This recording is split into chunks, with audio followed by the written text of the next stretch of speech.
কখনো যদি সুযোগ হয় তাহলে কোনো লাশকে কবরে শোয়ানোর আগে কবরে একবার শুয়ে দেখবেন, দেখবেন পৃথিবীর সমস্ত শব্দ থেমে গেছে এবং আপনি এত ভয় পাবেন। কি বিভৎস একটা ব্যাপার যে তার পাশে মাটির একটা ঝা ঝা শব্দ কানে আসছে এবং কবরের ওই সমতুল্য সামান্য একটা আকাশ দেখা যাচ্ছে, সেখানে চাঁদ নক্ষত্র কিছু নেই কিংবা মেঘের ছায়াও নেই, অথবা সূর্যের দেখাও পাবেন না। এবং আমাদের মনে হবে জাস্ট উপরে একটু ঢাকনাটা দিয়ে দিলেই চারপাশে ঘুরঘুরে অন্ধকার। এবং এই কবরে লাশটা শোয়ানোর আগে একবার শুয়ে দেখবেন যে পুরো পৃথিবীর প্রতি আপনার কোনো লোভ লালসা আকাঙ্ক্ষা কিচ্ছু থাকবে না।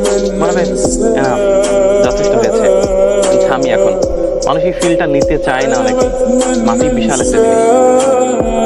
জেট লগ বলে একটা শব্দ আছে। আপনি এক দেশ থেকে যখন প্লেনে ফ্লাই করে প্রায় 7-8 ঘন্টা ফ্লাই করে যখন অন্য দেশে যাবেন, ডাক্তাররা বলে যে সঙ্গে সঙ্গে জুতা ছেড়ে ওই দেশের মাটিতে খালি পায়ে 30 মিনিট হাঁটো, পারলে বসে থাকো। ওই দেশের মাটিটা যেন তোমাকে বুঝতে পারে, তোমাকে ফিল করতে পারে, ও যেন তোমাকে রিসিভ করতে পারে।